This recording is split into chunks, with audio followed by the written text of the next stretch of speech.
day and good deeds. Welcome to the We Do Good podcast. I am your host, Charles Dame with We Do Good. Today, we're going to be talking with the Martin County Firefighters Benevolent. We got three hard chargers here. We have Alex, we have Chuck, and we have Matt. Matt, Alex, and Chuck are the Martin County Firefighters' finest.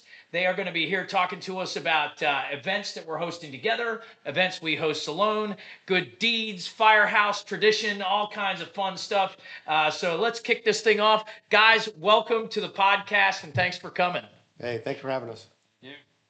Absolutely, absolutely. I'm so lucky to get to have you guys show up today. The first thing I'm going to kick off with today is how did the Benevolent form? What year did it start? I know you are the outgoing president and Matt is the incoming president. Alex, why don't you tell me a little bit about the Benevolent and how you guys got it rolling? Yes, we officially started in 2021. The idea was rolling around 2019, but officially 2021, we started our 501c3 for Martin County Firefighters Benevolent. We pretty much took into the how we did things as firefighters, and we want to give back to the community, but also want to give back to our own people. We've done some pretty incredible things over the past 5 years. You guys have done some absolutely amazing stuff. I'm looking forward to getting into it. And Matt, you're the incoming president. Tell me a little bit about how you've taken over the role and what you're planning on for the future. Yeah, I mean, we got big plans for the future. Alex did an incredible job getting this whole Benevolent Association established and kind of built its reputation. So now it's our job going forward to make it continue to grow and continue getting as much people involved as possible. But we basically have some main initiatives of health and wellness, disaster relief, community relations, and pride and tradition are our main objectives. Absolutely. Chuck, welcome to the We Do Good podcast, brother. Thank you. Captain Chuck, they call him Cap, they call him the myth, they call him the legend. Listen, Chuck, tell me a little bit about what inspired you to get involved, not only as a firefighter, but also as a Benevolent. I know you just recently retired, so congratulations. Thank Tell you. me a little bit about it. Well, I started hearing about the Benevolent just around the stations and what these guys were doing, and it didn't really hit home to me how much work they were doing for the community. You know, I thought it was just a small grassroots kind of event, and they would do a couple of functions during the year. But what I really didn't know is they were doing disaster relief as well, and stuff that was spontaneous. And these events happen in Florida, drop of a dime. Here comes a hurricane or tornado, and it creates the worst kind of havoc around. And there's all kinds of destruction. People lose their homes. Some of them lose their lives, their loved ones. And these guys are right there on the spot and making things happen that people kind of fall through the cracks. You know, they get their power turned off. They don't have any electricity now.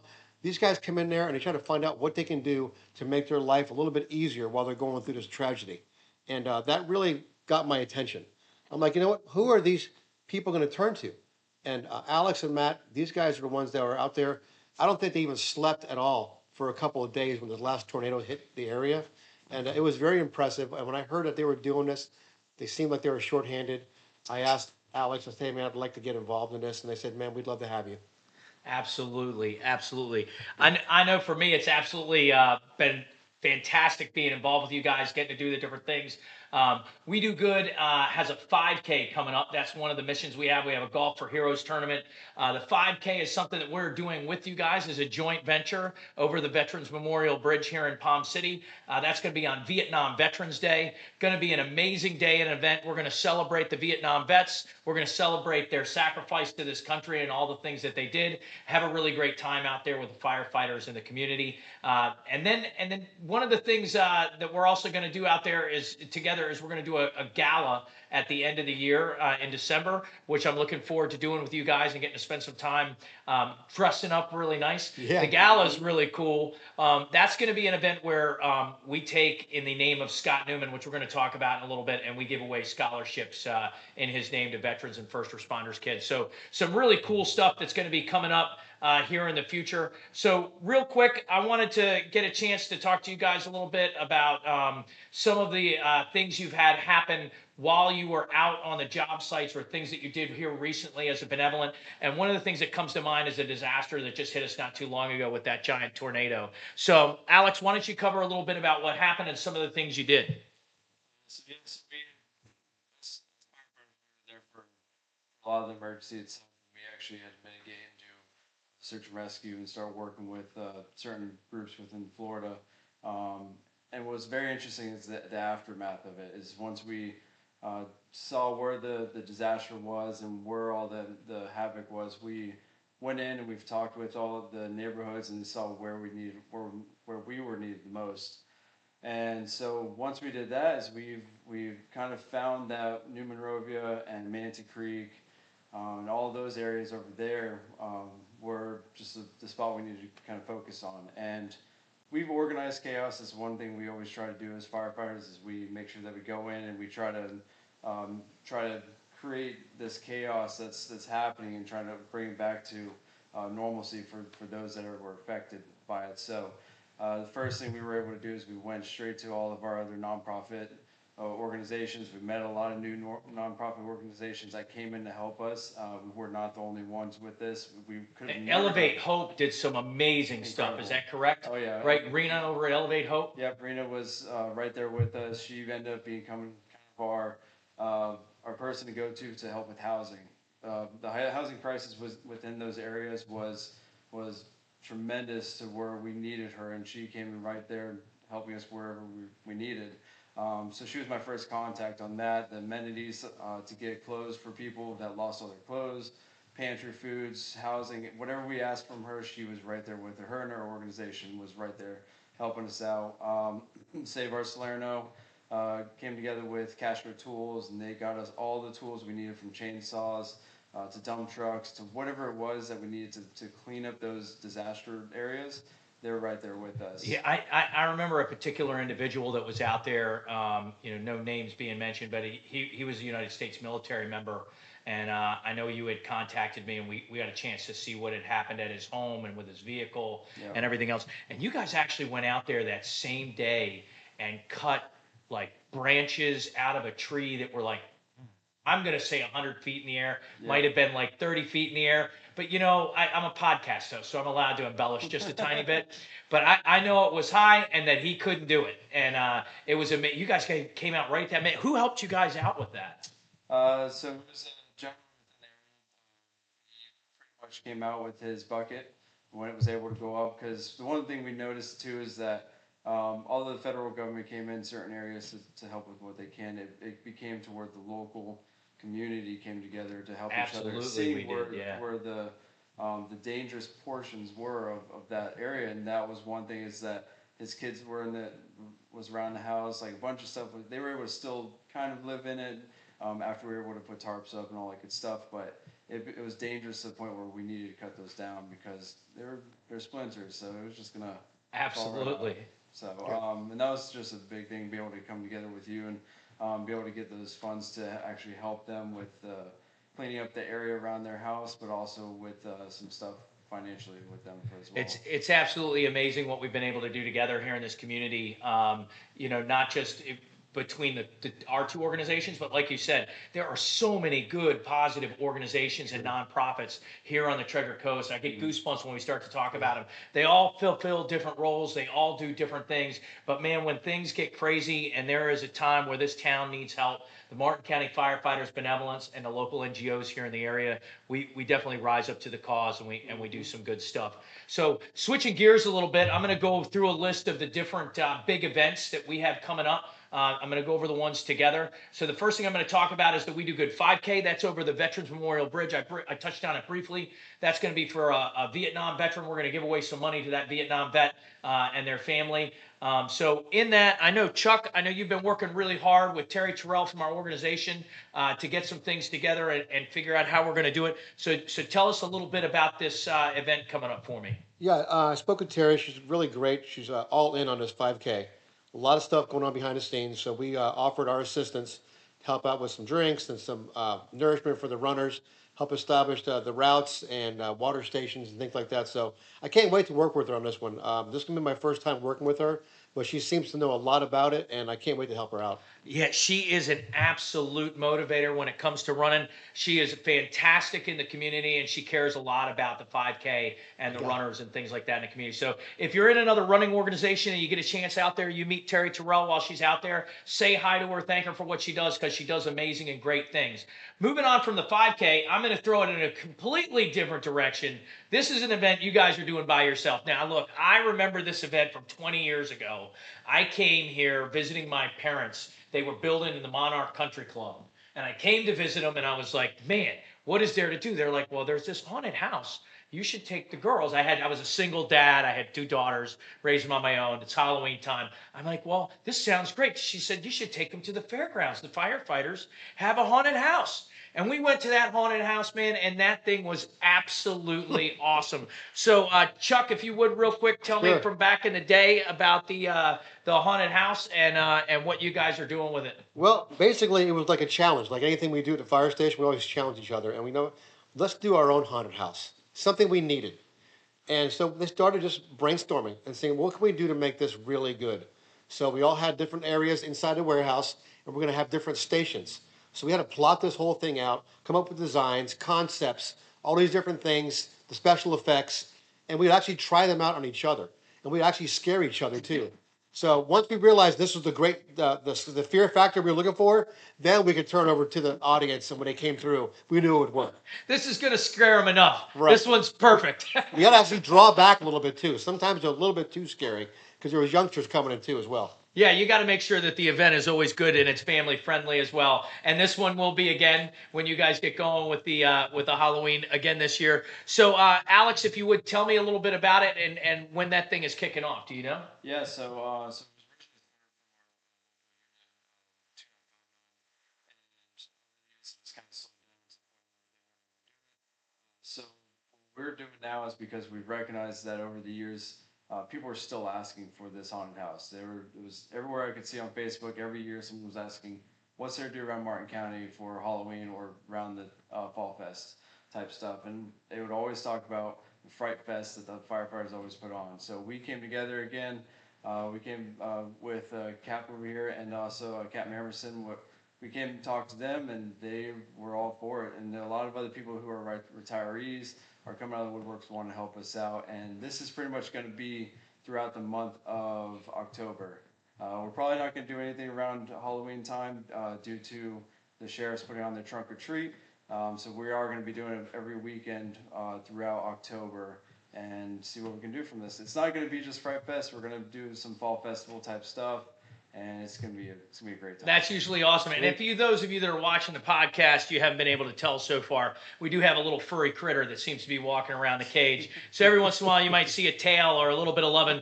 But you know, firefighters and Marines, we kind of love our dogs. So when it comes to dogs and animals, we're pretty open with them here, especially on the We Do Good podcast. So if you see a little furry friend around, don't be shy. Don't be shocked either. And one other thing I wanted to do, you'll notice a sign behind me. These guys from Law Patriot are absolutely incredible. They have offered us this great space down here inside of this room filled with patriotic symbols. There's Lincoln, there's George Washington, there's the Constitution, there's Christmas. Everything you want to kind of feel good and motivated about the holidays, that's what Law Patriot stands for. They're a family law firm. They're sponsoring our 5K. They're sponsoring our Golf for Heroes tournament. And it's just a great group and a great organization. Thomas Coulter is a great man, U.S. Marine combat veteran, doing nothing but positive things here in the community and always looking for ways to help firefighters and other locals here in the area. So that being said, the next thing I'm going to do is I'm going to turn it over. Let's see, we haven't heard from Matt that much yet. Let's get Matt in on the picture here. Matt, about this fishing tournament that you guys do, throwing another little direction. I remember when this whole thing started with Alex, you guys were doing your thing. Tell me a little bit about the fishing tournament and how that thing rolls out and what you guys are planning on. Yeah.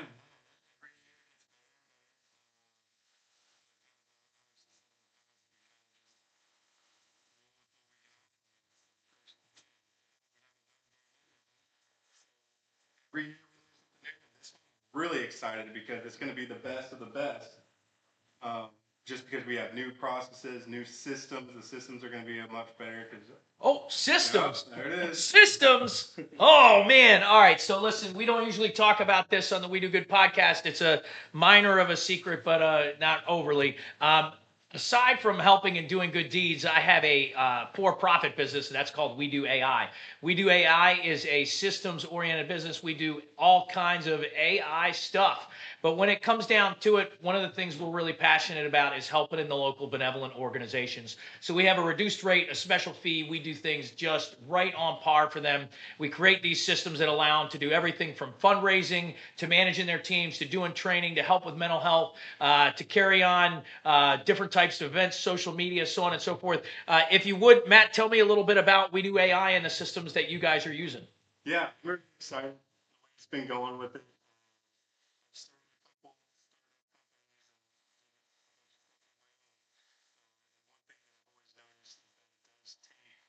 4, 5, sometimes 6 programs to get what you need done.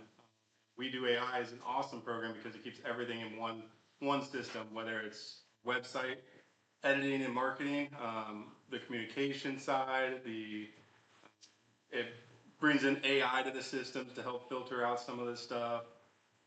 It tags all our members so we know what events they're a part of so that they can keep in line with communications. It does everything we need. That's absolutely fantastic. Absolutely fantastic. Our furry friend was over in the corner causing a minor distraction with my son, who's hiding out in the background trying to help out. But unfortunately, dogs and kids, they run into each other and it just becomes a party. So if anything falls over in the middle of this, it was not on intention. It was just a furry friend and a young man having a good time. So that being said, the fishing tournament, the other person to talk to you about the fishing tournament is Alex. So Alex, this was your baby. I remember you starting this a few years ago, us working together on it. Tell me about this year's fishing tournament and how things might be a little bit different. It's crazy, Yes, 5 years. Just like yesterday, just trying to figure out what it was and how it's actually being ran.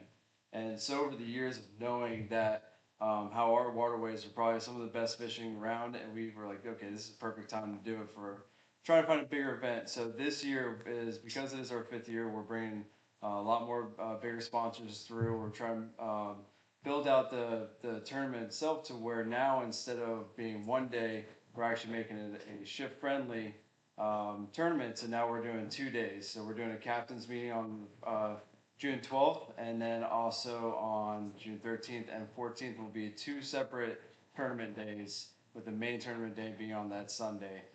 So it's gonna be pretty incredible. It's definitely a difference because we've noticed over the years with firefighters, we're trying to capture more of them, but really we're only capturing one shift.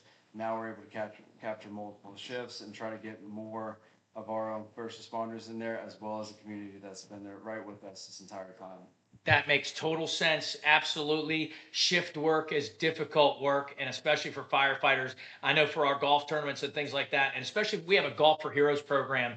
For those of you that know We Do Good, we offer free golf lessons to veterans first responders here on the Treasure Coast every other week. They can come out, they can do some golfing and have a good time. A lot of the Martin County firefighters, St. Lucie County firefighters, the Palm Beach and Jupiter and all those guys, lots of different groups come out and enjoy these golf lessons. And I have found out over the years that shifts make a big difference as to which time. And there are shifts literally, and it seems like this in the fire department, where there are shifts of guys that work together and they fish.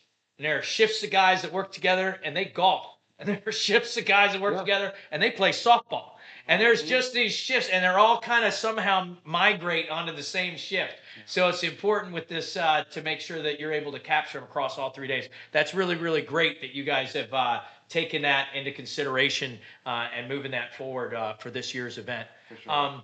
So on another note, I'm going to kind of switch it a little bit, and I want to do a little bit of deep dive on the Firehouse culture, how we do things at the fire department, the Firehouse way. One of the things I was amazed by, I was helping the St. Lucie County firefighters with a chili cook-off that they do every year for Surfers for Autism. Surfers for Autism is a great organization, and what the St. Lucie County firefighters do with their Benevolent for those autistic children is fantastic. So at their chili cook-off, they all cook, and I learned you guys have like You know, in the Marine Corps, it was you eat some MREs and you get some hot meals when you come back. Not in the fire department. You guys have some serious food, and there's a little competition between firehouses. All right, so I'm going to throw this out here. We're going to start off with Alex. Alex, Firehouse, best food, best chef. So that's easy, it's hands down. There's a lot of great guys out there that know how to cook. I know these guys are definitely going to mention some of them, but my favorite to this day is still Dave Radaback's enchiladas. He's a ladder 818. Dave at 1-8. You know what I like about 1-8? I served in 1-8, United States Marine Corps Foul Weather Warriors, 1-8, hoorah, hoorah. All right, but Dave makes the best Enchiladas. enchiladas. All right, now we're going to find out whether or not that's true. What do you think, Matt?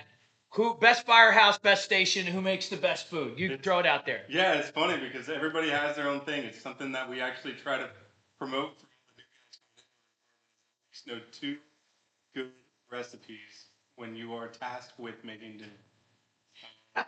We do care about it. It is one of those things we don't really want you to experiment when you're on shift. So I would have to say Station 14 with James Ferrara is probably one of my favorite cooks. James Ferraro, Station 1-4. I was never in 1-4, but Jason Ferraro. James, let's go. Do that.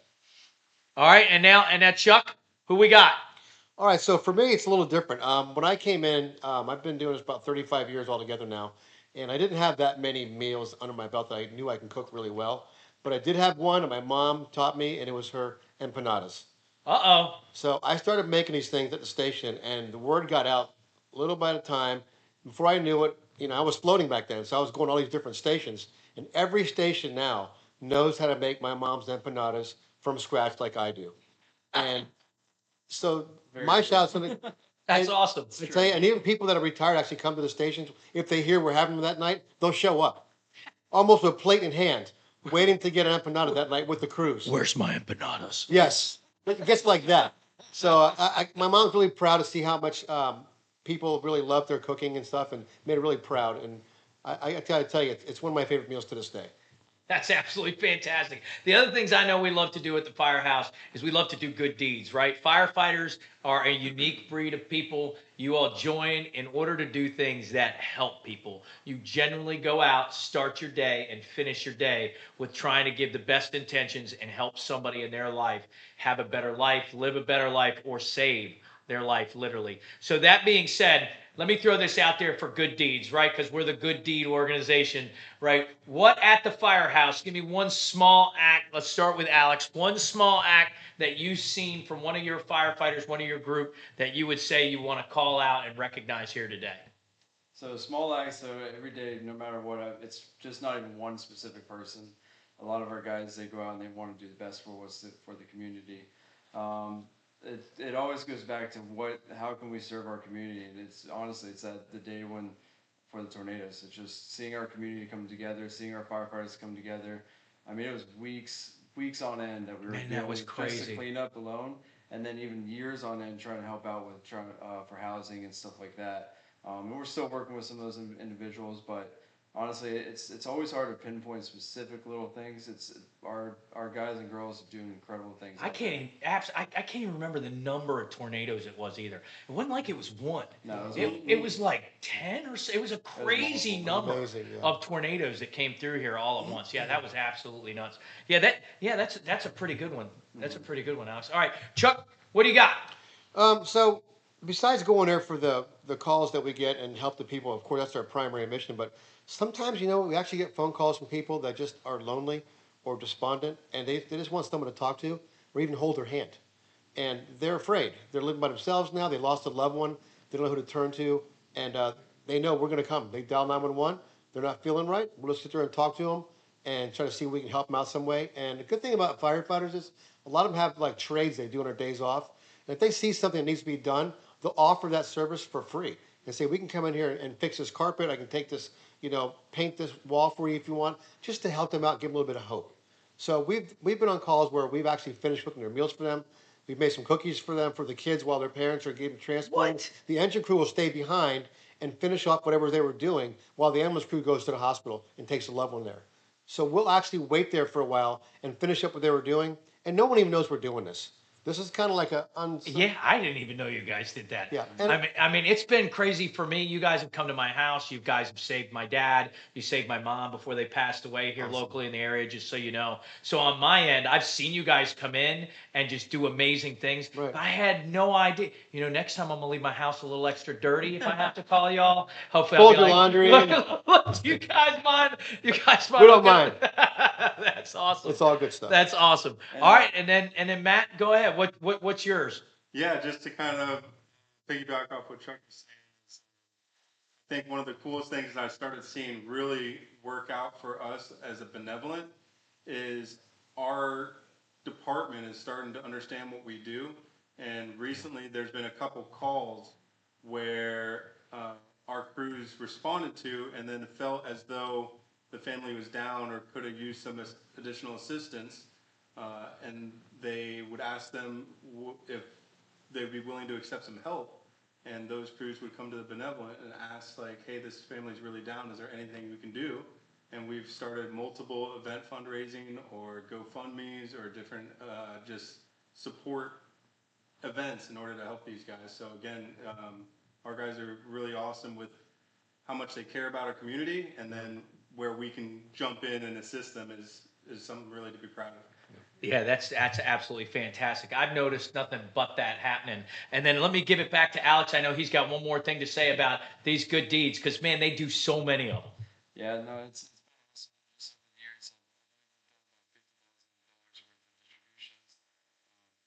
It's been just to members, but also back to the community where we can see fit. And really on that is too is it's not always about the monetary side of what we can give back to someone.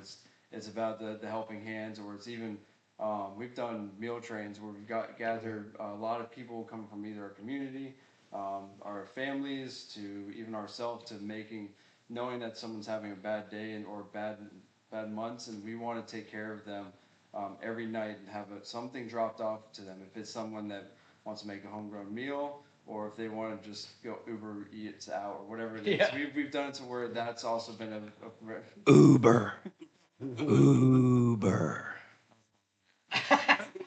But it does go back to what Cap was saying too, is that what we've noticed too is that no matter what time of day, because we're always ready to work. If it's 8 o'clock in the morning or it's 2 o'clock in the morning, if someone has just fallen, the old saying is help I've fallen and I can't get up. But we're there just simply assisting them from the ground up. But we've had it to where we would talk for half an hour sometimes with some of these people that are just having bad days, and we just recognize, instead of just picking them up and putting them back to bed, we actually want to see what their life story is, and if they're willing to talk to us, we'll talk to them all night long if we had to. Yeah, you guys absolutely take the time to connect, Yeah. right? And that's the difference is being there and actually connecting with these individuals to make a difference. This is a absolutely perfect segue the second time around into the next thing that we're going to talk about, which is mental health, right? So mental health, it's for me, it's a big deal. I've gone through a lot in my life, struggled with PTSD, got a lot of support, a lot of help from the VA. And it had definitely made a difference in my life and my being able to cope with things.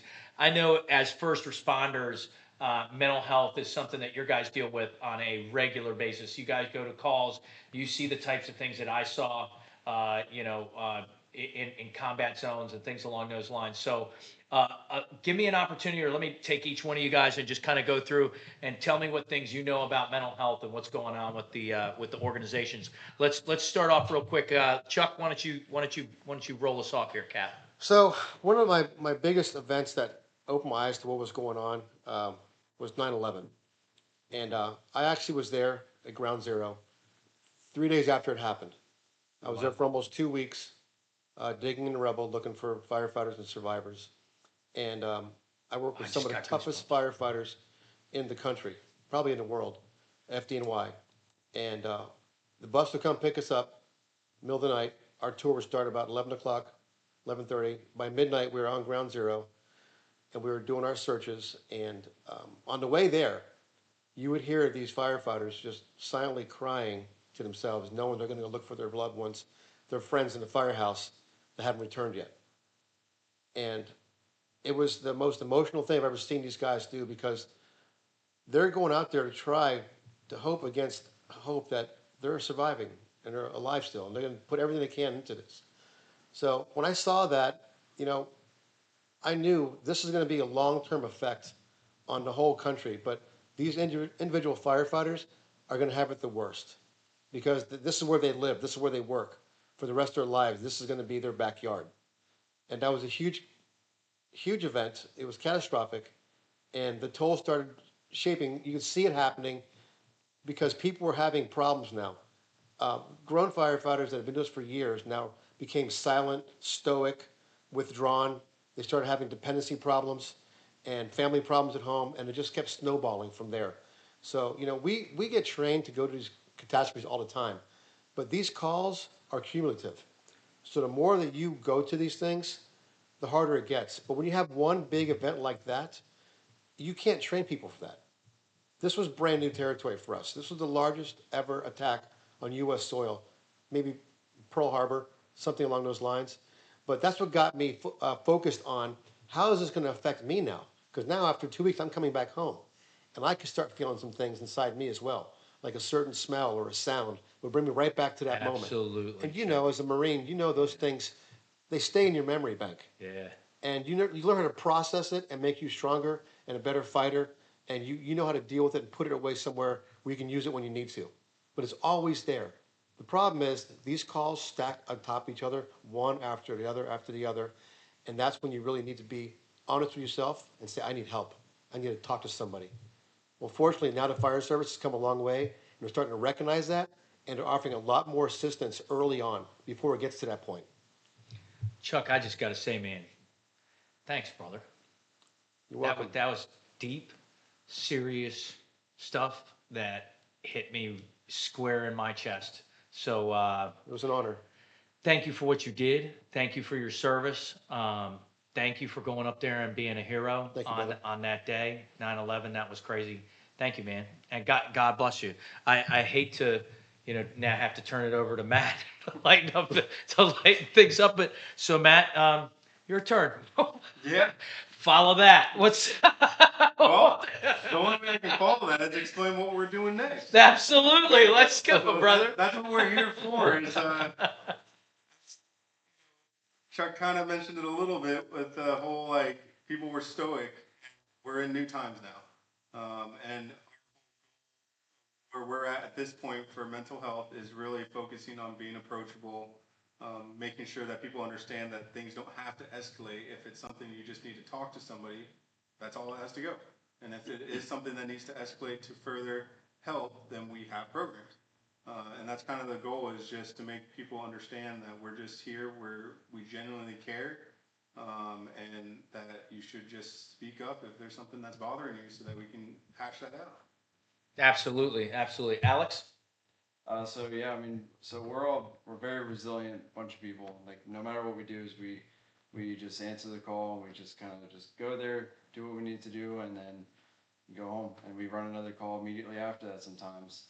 And what we've recognized is kind of backing off what Pasa was saying, is that we have a lot of people that are now coming, letting us know exactly what's going on with someone, because we're spending 1/3 of our life with each other. So we kind of recognize each other's characteristics, or how people do things, and kind of even just knowing what their day-to-day life is going to look like. I know at noon, I know one guy is I know he's going to eat exactly at noon o'clock every day if he can. If he can't, he gets a little stubborn. So when we notice that when people come in, they're usually very loud, they're always excited, have good energy, they're funny, and then all of a sudden they just get quiet one day, we recognize very quickly, and we're like, okay, that's not normal for this person.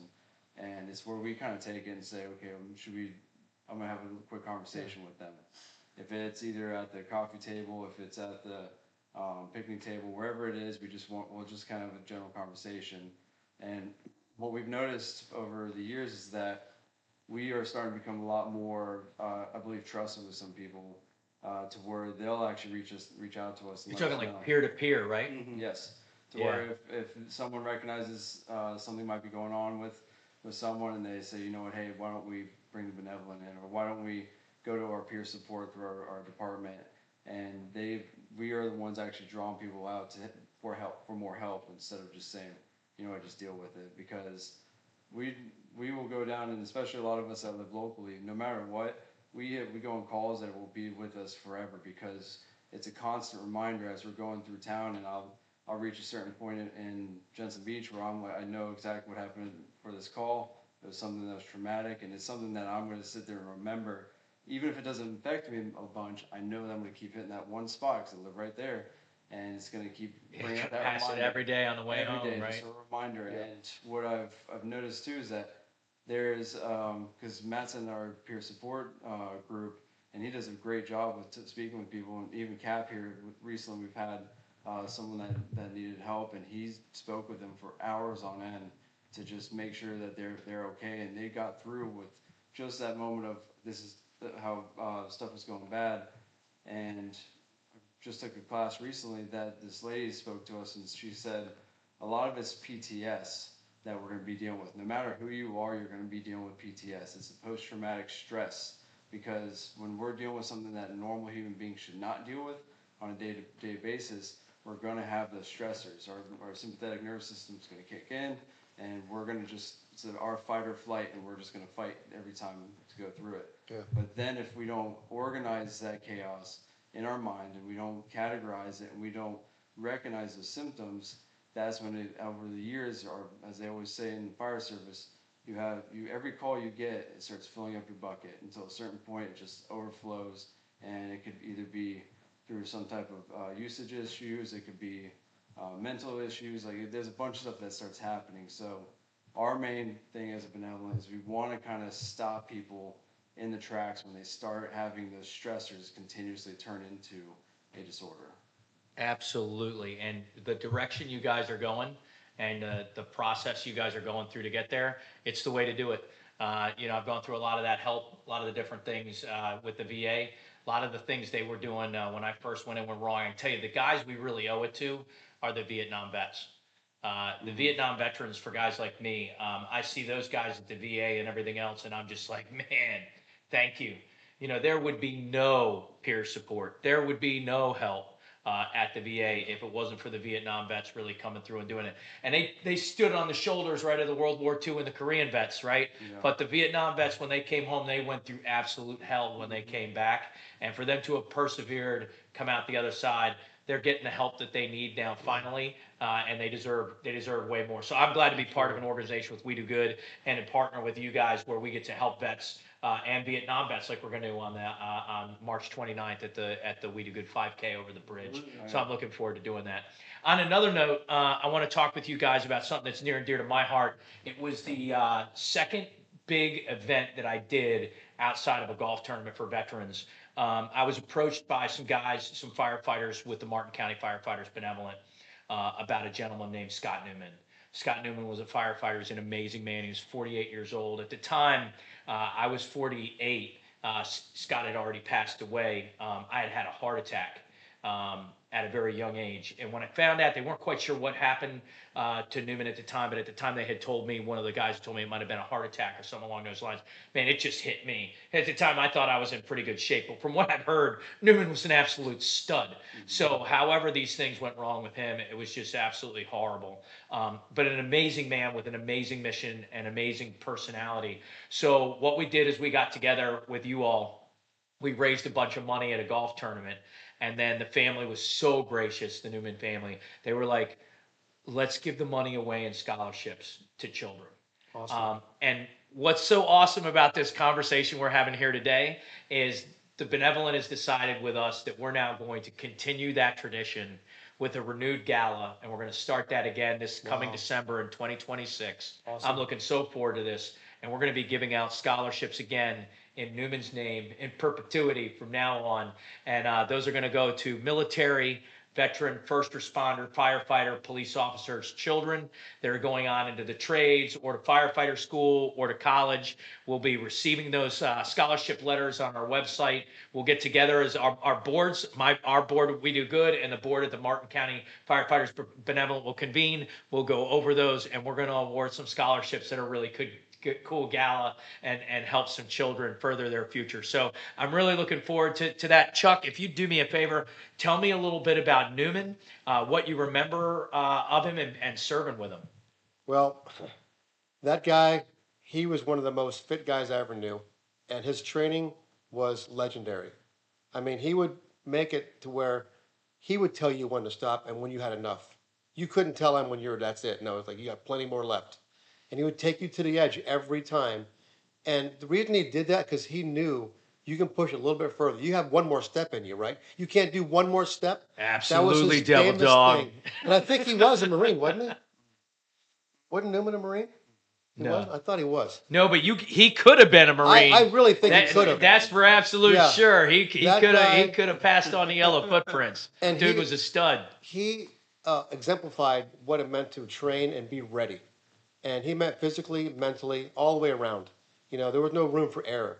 And if he had to, he would grind you into a fine powder to get his point across. He's not going to let you stop until it was over. And on a really cool note, we recently just hired his daughter. She's been almost a year now with Martin County Fire Rescue. Let's go. Alicia Newman. She just went through the fire academy with us, and she was one of the hardest working people I've ever seen, wasn't she? You guys We got to know make sure she's a part of helping give out this money at these scholarships in Yeah. every way we can. that would be perfect. Absolutely, absolutely. What do you, Matt? What do you remember of Newman? Yeah, so Newman passed before I was actually with the department, and I've just only heard stories, which is another big reason why tradition is such an important concept to me, because it helps people like me remember those that everybody else got to experience with. So that's one of our big initiatives, is really just recognizing those that passed, those that retire, and just making sure that they're never forgotten in those senses. So we're really excited to be able to keep that stuff going. Absolutely. And now I know, Alex, I know you knew Newman.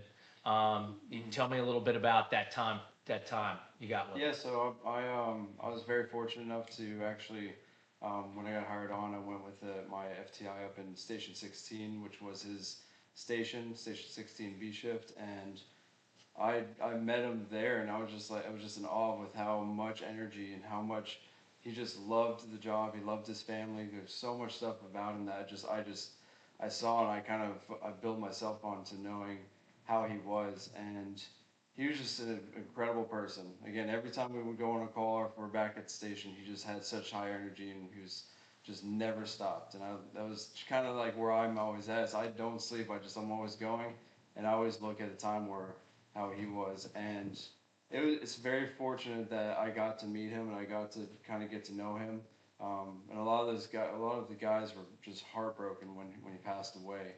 And it's still to this day, we always think about him. We always know, especially with Hazmat up there, he was just had the biggest heart for everything between his community, his family, and his brothers and sisters in the fire department. And having me and Captain Gordills were both instructors in Alicia Newman's class, and it was just unbelievable to be able to actually get to see her come through our department and now kind of take on his name. And she just took it and ran with it. She's a little smaller than a lot of the guys, but she can outwork a lot of people. True. And it's unbelievable. And at the time when Local 2959 was able to go and give the scholarships with you, and it was incredible. And now for us to be able to kind of move forward and to kind of put that name back onto it, it's awesome, because we have an incredible Explorers program for fire rescue. There's a lot of good kids in there, and who knows, maybe one of them might be receiving the scholarships. Absolutely. You know, what an honor this is for me, for us to pick this back up the way we're going to, and what we're going to do in his name is going to be really, really cool. That brings me to one of the other things I noticed, and we got together and we put some stuff together really fast. Didn't we do like a retirement party for this guy sitting right here? Didn't you guys throw some kind of bash? Ooh, what happened with that? How did that go down? Listen, I had no idea these guys were doing this. And I can't believe how they pulled this off, because they only had less than a week to do it. And my wife didn't even really understand how big this was. Whatever littleness she knew about it, she didn't tell me anything. I thought there were going to be maybe 5 or 6 people for dinner that night. So we're going there, you know, and Go we're on our big or way. go home. Yep. And I'm like, yeah. So she's like, we're just going to have a nice quiet dinner. I said, okay, the guys want to see you, have a little thing with you, and that's it. I said, okay. So we're walking down to the restaurant. Hudson's on the River, by the way, which is a beautiful spot. Amazing. Ben, the Melikitis group, that whole group is incredible, and they What a look out for job. firefighters and veterans and first responders in the community regularly. Absolutely. And it used to be a little tiny restaurant. So what they did to that place is amazing. What a is. job they did. So I go out there and I said, oh no, we're not gonna be able to eat dinner tonight. There's a ladder truck out front. There's probably a fire alarm going on right now. So we have to go somewhere else. She's like, no, we're going here. And all of a sudden the lights come on in the ladder truck. I'm like, oh, maybe it's a fire now. Not a fire alarm. Now I got a call. So I'm coming here and I see my guys lined up for my crew. And these guys standing there. And the helicopter at Martin County's Lifestar flies by, does a flyby with a spotlight. The helicopter? The helicopter. You got a helicopter? Yes, that's what I mean. What's going on? Listen, it doesn't end there. I'm already like out of my mind with what's happening. I can't believe I'm seeing all these things happening, right? So the bagpipes start playing. And that tears my heart. I mean, those sounds of the pipes means something so deep and profound to the fire service. And it's gone back hundreds of years, you know. It's like a battle cry. And there's a lot of pain and suffering and a lot of homage to the Corps, you know, and to the fire service. And it's very special. That sound is like means something. Hoorah. They do it very rarely. You know, when you get this, it's not like it's something special going on. And that just did something to me inside. And I'm seeing these guys and they all come around me and shake my hands. And I thought those were the guys that I was going to eat dinner with. Well, walking up the steps, the doors opened up, and there's over 100 plus firefighters in there. And I can't believe what I'm looking at. I'm like, what is going on? People that trained me, actually, who've been retired for 10 or 20 years, were there. My mentors were there. It's awesome. I mean, weak in the knees. I'm thinking I'm going to pass out right here seeing the sight. You know, it just kept going and going and going, and it kept getting better and better. And they each had, you know, a time to come up and say something, you know, about me and how I impacted them. And when I thought it was over, they presented me with this jacket. And I was the first one to receive the retirement jacket. Mm-hmm. And it's a tradition that moving forward now, the Benevolent's going to do to the next person, and we're going to always keep this going. So they started an amazing tradition, and I was the first one to do it, and I'm so honored. I can't thank them enough what they did to put me in that spotlight. I don't deserve it. I really don't. I've known you short enough time though, but out of the time I've already known you, one, your name is great. Always like a guy named Chuck. But secondly, you deserved it, brother. Absolutely. Absolutely. God bless you and the service you gave for everybody in this country as a firefighter, man. You did some amazing things, Chuck. Thank you. You're a great man. And Alex, I know you had something you wanted to throw in there. Yeah, I mean, one, just knowing Cap for 8 years now, and just been with Martin County, and just seeing how he presents himself, his leadership skills has been incredible. And just hearing his life story, just in fire service alone, is between being on Lifestar, being EMS captain, fire captain, deploying to 9/11, tremendous amount of things. Even he hasn't even hit on it, but even a significant hurricane that happened up north, like he's been on everything that you can think of, and deploying outside the country too. So when it came time for us to think about what can we do to give back to specifically a retiree, and we thought about him, we're like, this is a perfect time to just start this tradition. And as Pasa said earlier, is we are here for the pride and tradition of our department as well. And to start off with him was just an amazing feat. So we're going to continue on with other retirees, but that was just one of the best nights that I've had in a very long time. Because a lot of stuff we always put together stuff for health issues or disasters or whatever it may be, but to actually have a good night with a great person, it was an incredible thing. I can't thank them enough, and it just brought back my entire career, culminated in one night of gratitude that I felt from them, for them to hold me in that kind of regard, that I'm some kind of special person to them, meant more than anything, than any deployment I ever went on or anything I ever did in my career. It didn't, hold a candle to what I felt that night from these people who are really, truly my family, and they always will be, and I'll always do whatever to help them whenever they need it. So I'm blessed.